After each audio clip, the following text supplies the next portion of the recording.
Welcome everyone. Welcome to IAI3 platform.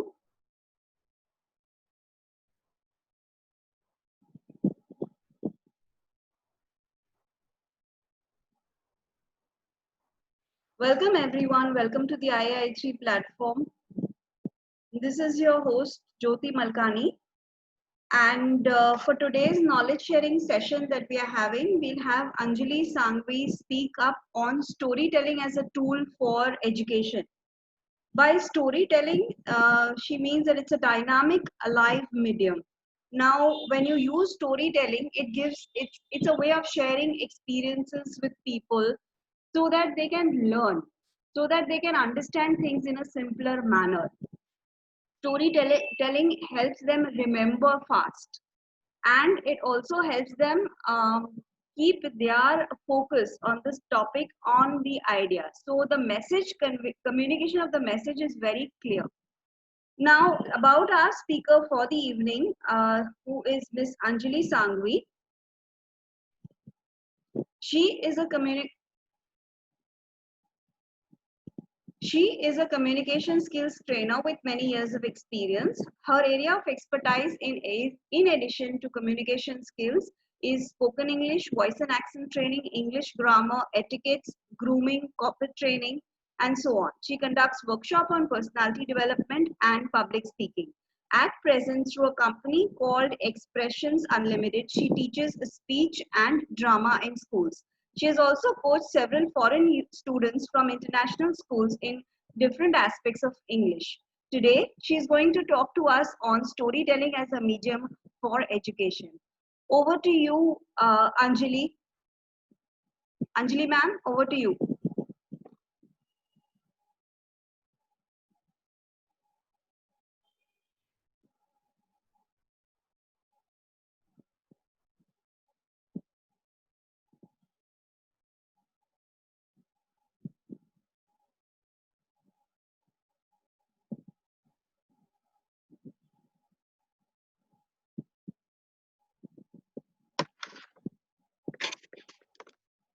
Thank you, Jyoti. Thank you for this incredibly lovely introduction. Jyoti, I think a lot of people have received the passport, but they need to be Yes, told that there's a one. yes, I have Yes? shared it on the group as well. I think Okay. somehow by forwarding the message, the last one has got deleted. So I've resent it to everybody in the group, and whoever has, personally asked me, I have done that. So we have Okay, thank you. approximately 22 people right now with us, including you and me. Yes, thank you so much. Thank you for this introduction. And I also want to thank my parent body, which is IAI3. And a warm welcome to all the participants. Thank you for taking time off to share this platform with me and joining this session. I just want to tell you that I'm working for Expressions Unlimited as a trainer in speech and drama, but I'm not the owner of the company. This august audience that I have of educators, of students, of people who are in business and IT captains, and as well as my friends from abroad, I welcome you. Thank you for joining. In a land 100 years ago, there lived a king, and he was an extremely prosperous king. His island kingdom had huge deposits of marble. There were marble quarries, and needless to say, the whole of the kingdom was full of palladiums and colosseums and statues and fountains, Greco work furniture made out of marble. And there also lived a man who was a kind sculptor. Students came from the mainland by ship and they wanted to learn how to do sculpting. So these students were actually providing an economic activity for the kingdom. And the kingdom was very prosperous because of them. They were almost like modern day tourists. They did shopping, they went to the eateries, they went to entertain themselves, and the kingdom became a very rich kingdom. Now, very soon, the marble deposits of that country were depleting. So this kind sculptor, he went to the king and he said to the king, he took an audience with the king. He said to the king, Maharaj, Maharaj, all the marble deposits of our kingdom are depleting. and very soon we will have no marble left. So what Maharaj said was, what do you suggest? So he said, why don't we find some other economic activity? So then the Maharaj said that, see, when I need your suggestions, I will definitely take them. But right now, I don't want your suggestions. When I need you, I need help, I will come to you. So the kind sculptor went away. He said, Jo Agya Sarkar. And then what he did was, he realized that the marble deposits are depleting. So very slowly, after a few years, sure enough, there was no marble left. And the owners of the quarries, they became poor people. After some time, the kind sculptor, he started teaching sculpting in wood. But he took wood which was trees which had fallen, wood which was in the river, or he took wood which in a storm the trees had been uprooted. Now what happened was, now this is a picture of our Maharaja, and he is so resplendently dressed. He was such a good looking man, but he was also a little arrogant. So once he started teaching sculpting on wood, again he went to the Maharaja and he said, Maharaja, please can you tell the students to bring their own logs of wood from the mainland? But the Maharaja said, no, we are going to give them trees from here. Again, the kind sculptor, he warned the Maharaja, if all the trees go, then we are going to get into a state of poverty. But the Maharaja, he did not listen. He said, let's see what happens. And sure enough, after another 4 or 5 years, there were no trees left. The land was parched. There was no food. In the waterfalls, in the rivers, all the water dried up. The ponds and the lakes, they all dried up, and the people became very poor. The coffers of the state treasury were empty, and the people went to the mainland to find work. So again, the kind sculptor, he went to the Maharaja and he said that I have a solution. Why don't we get saplings from the mainland? Why don't we plant them? We will get water from the mainland in ships, or we will plant trees which grow in salty soil. I will help you get the labor. And so the Maharaja launched this huge project of planting trees. And millions and millions and millions of trees were planted. Now, what happened? After 4 or 5 years, when the trees were able to get water from the roots on their own, the land slowly started becoming prosperous again. And the good sculptor, he had made the Maharaja into a very humble soul, because the Maharaja realized that we have to respect Mother Earth. Now, this is a picture of the kind sculptor, and now this is a picture of the depleted marble quarry and the statue. And let's look at the learnings from this lesson. Now, this story is an adapted story. It is called The Island of Statues, and it was written by Mrs. Sudha Murthy. So there are so many learnings that the students can take from here. So when we tell stories at a very subconscious level, the students are actually grasping, they're learning, and they're enjoying themselves. And they also want to add to your story. So let's have a look at what are all the learnings we take from this. I'm not going to read them because a video of this whole session is going to be available on YouTube. So you might have your own perspectives also to add to this, that what happened, what actually happened, and what did the students learn. Good things, bad things, students learn a lot. Now, stories, as we know, they Anjali are ma'am, a dynamic Anjali ma'am, relationship between the storyteller. Yes, are you Anjali saying ma'am. something, Jyoti? Yeah, just a moment. Yes. Actually, people are requesting that they can't hear you. So could you please be a little All right. louder? Yeah, thank Yes, you. yes. Thank you. Yes, is it better now? Yeah, yeah. Is I it better feel so. now? I feel so. Thank you, thank you. Yes, yes. So, a little bit about stories. Stories, as we know, they're a lovable relationship between the storyteller, and the audience. Now, the audience is the most important part of our story. We realize that stories have many contexts.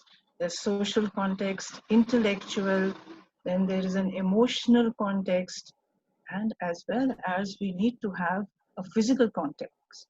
The storyteller, with his body and with his voice, he brings the story to life for the people who are listening. He is a passionate man. He believes in what he is speaking, he or she. And also, whatever is within him, it resonates very powerfully amongst the students. So, today we are going to speak about storytelling in academia. It is storytelling as a tool for education. Of course, there are several applications, just like the IT sector, or in advertising, or in the corporate sector, which, if we have time, we will surely touch upon them. Now, storytelling, we first get a storyline, and then we add characterization, we add kinesthetics, then we add a lot of working on our own bodies. We work, we stand with an open posture, we are friendly, and we want the message to be conveyed to our students. Now, at the same time, we know the value of stories.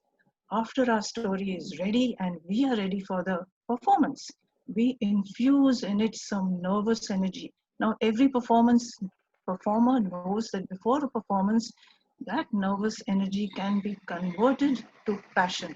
So we give a very passionate performance as a teacher or a trainer, and we let there be a transfer of knowledge from the teacher, which goes on to the students. Now, this session is going to be in two parts. The first, we are going to deal with some stories and some learnings. We are going to learn about applications. We are going to learn about stories in the virtual space. And in this next session, we are going to do some exercises where people are going to take part. All the participants are going to request them to take part. And that's how we find out if our students have actually learned in the virtual space what we are trying to tell them.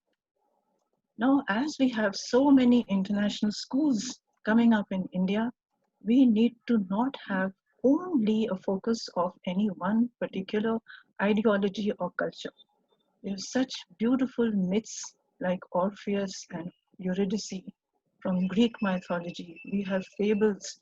There was a very famous fable writer from France. His name was Jean de La Fontaine. He wrote 250 fables in addition to many literary works. We are going to talk about fables and we are going to talk about different types of stories. Now look at this picture. This is a picture of Red Riding Hood. Why did we make her modern? Because of the values that have existed for so many years.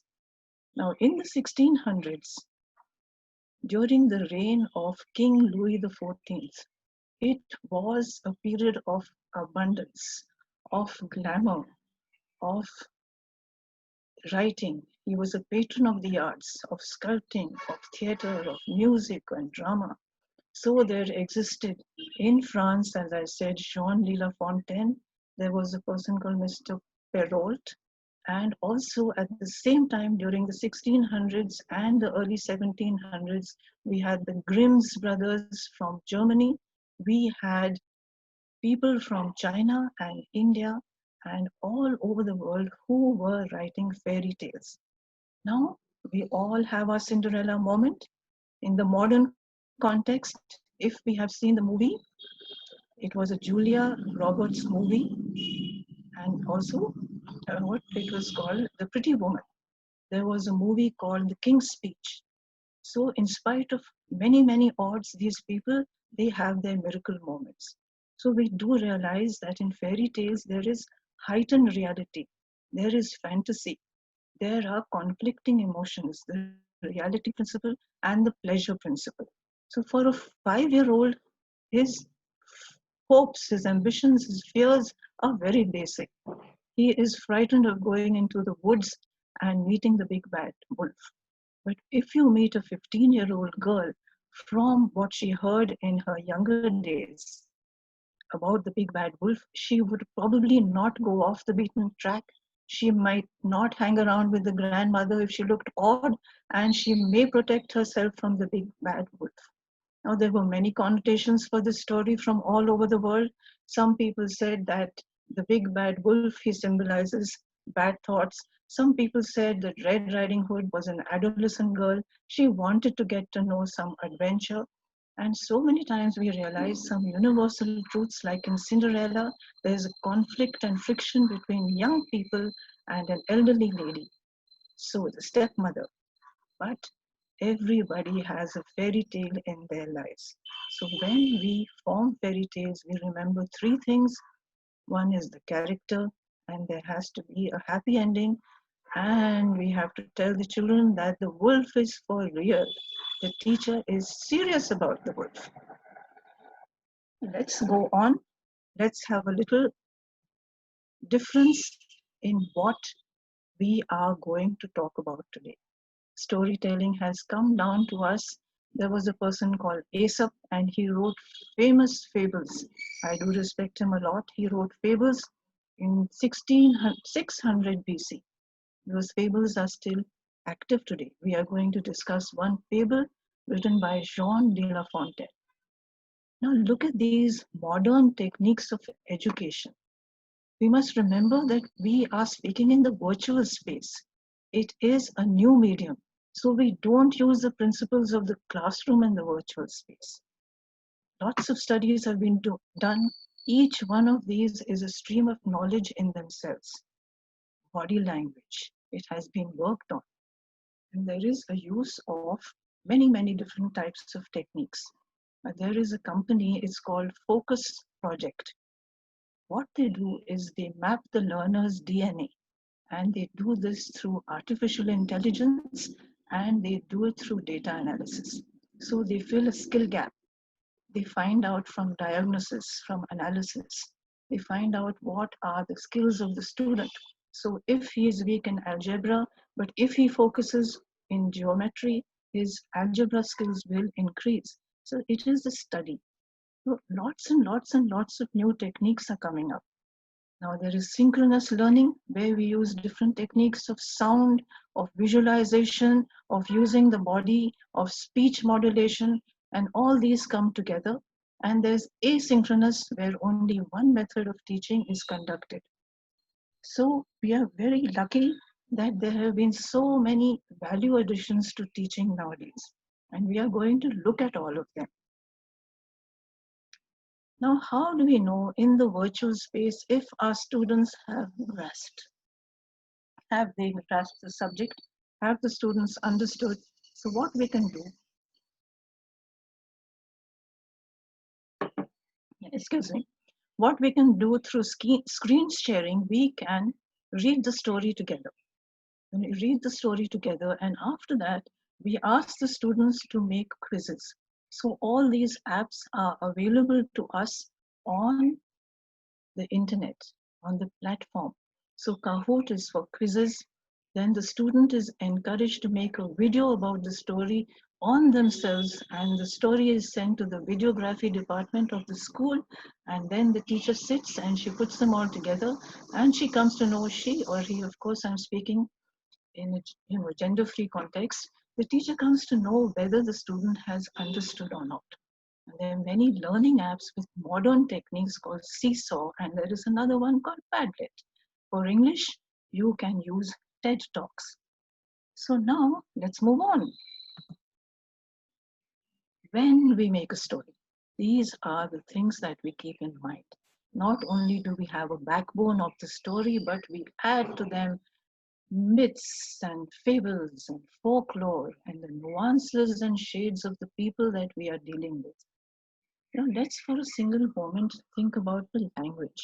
Many people feel that it may not be that important, but in a hypothetical situation, supposing you have a student of British students, now isn't it important that the teacher and the students should be on the same wavelength? The teacher should be eloquent. If he or she has a British accent, it will really help if they know about the culture, how the British thought operates, and how the people react to all the political situations and what is happening all over the world. Now, at the same time, on another platform, if we are teaching vernacular students and we are telling them a story in English, then we have a whole host and a plethora of tools available to us. If you know the ads on TV in the language, if you're teaching Assamese students or students from Tamil Nadu, ads on the TV, the songs, and we also know the films, so that you can incorporate a lot of culture into your stories and use it as a tool so that your students relate to you completely. Now, as you know, all these ingredients of a story are very important. You will be able to make your own stories. You won't have to depend so much on the printed texts, but you can, because we have been very gifted. Of course, in our country, we have the Panch Tantra, we have Mahabharat, Ramayana. If you remember, as children, we used to go to the Ram Leela grounds and we used to watch scenes from the Ramayana in action. So the actors were actually sitting with the audience. And when it was time, they would go onto the stage and they would start acting. And for us, it was a huge joy. We were clapping, and then the stories of the Ramayana have actually got fixed into our minds. And then they used to burn the effigy of the Ram. So in every culture, they have stories which are enacted. Now let's look. Maybe it's story time again. We are going to talk about the takeaways from this story. I'm not going to steal your thunder by telling you what this story is about, but I will tell you the story. There were two couples. One was called Rohit and Neha, and there was another called Preeti and Akshay, and they were married. And they decided, since they were friends, that in the winter time, let's take a holiday. So they decided to go to a fort in Jaipur. And when they reached there, after a very long journey by road, it was dusk. They reached the huge doors of the fort, and it was the custom of the hotel to make all the guests sit on top of an elephant, a caparisoned elephant, and from the gate they went to the entrance of the hotel. It was quite a distance because the palace was so big. Slowly it was getting darker and darker.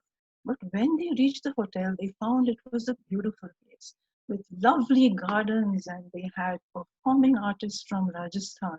The atmosphere was so beautiful, so ephemeral, so it was so beautiful. You know, it was something that one cannot imagine unless one goes there.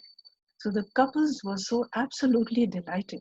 They got off the elephant and then they went to their rooms and they wanted to freshen up. So Rohit and Neha, Rohit got ready earlier and he told his wife Neha, "Do you mind if I go down? I'll have a look around the lobby." And she said, "Yes, yes, go ahead. I'll join you in 5 minutes." And then, as Neha was getting dressed for dinner, she thought that somebody was watching her. So she got a very eerie feeling and she was wondering what's going on and who's looking at her. And she just parted the curtains a little bit, and the ramparts of the fort were outside. They were actually used as a terrace by all the guests who lived there, but there was nobody there, so she closed the curtain and she went down. And the two couples, they were chatting and laughing, and they had lovely Rajasthani cuisine, and a busload of foreigners came there, so slowly the hotel was quite full. After a very hearty dinner, they went back. They went back to their rooms. The rooms were decorated. Each room was either called a darbar or a mahal or a betak. And then they were so tired that Rohit and Neha in the room, Rohit fell asleep immediately. But Neha was very uneasy.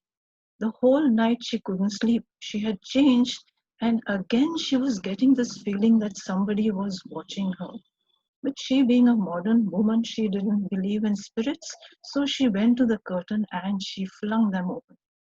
When she saw outside, it was pitch dark. There was only a haze of a yellow light. So she said, "Let me go and explore because I cannot go on having this feeling the whole night." So she opened the door and she went on to the ramparts. And in all the niches and the arches of the fort, she could see nobody. So she came back. And then she heard the tinkling of anklets, and a very soft footstep noise went from one side of the rampart to the other. When they came back, she heard footsteps of a heavier kind, and then whispering, as if some people were talking. Again, Neha opened the curtains, and again she saw that there was nobody there. This went on at least for 15 minutes. So Neha was a little intrigued. She got into bed and she had a very fitful night. So the next morning at 7 a.m., they went down for breakfast.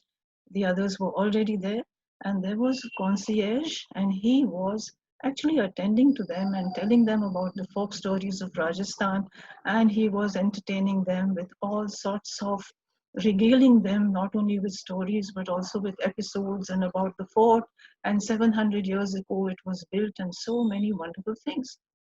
Now, Neha shared her experience with her friends.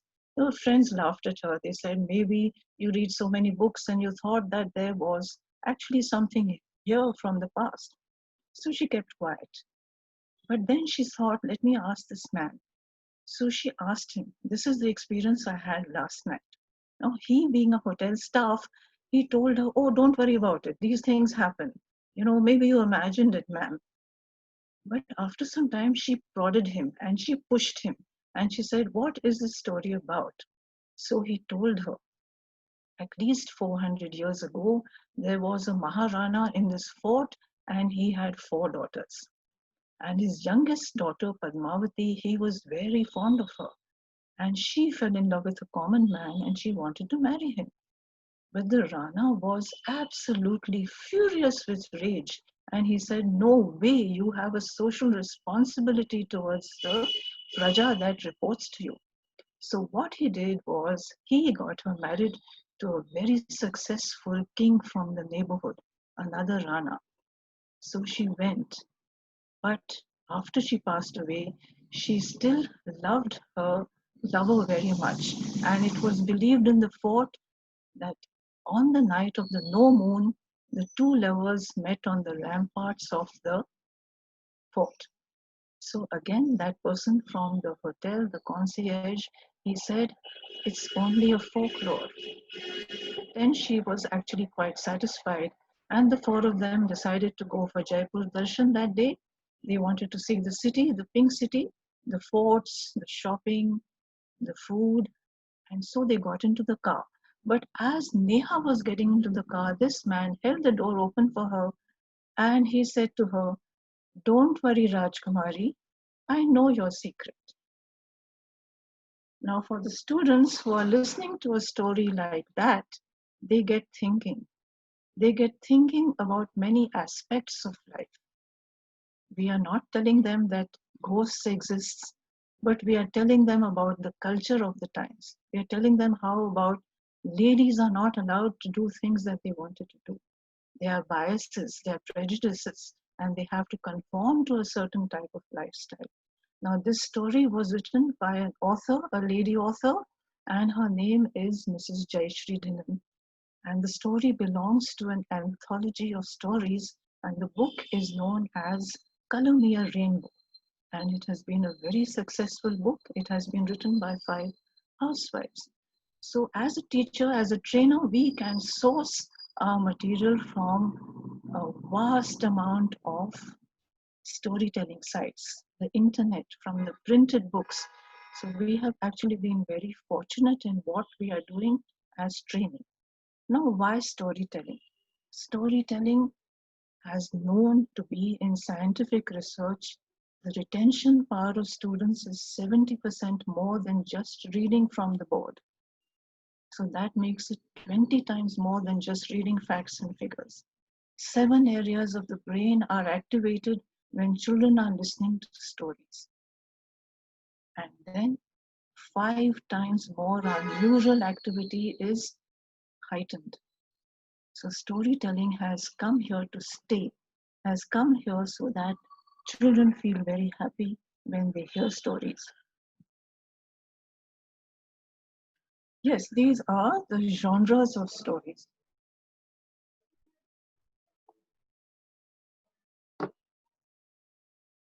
There's so many family stories.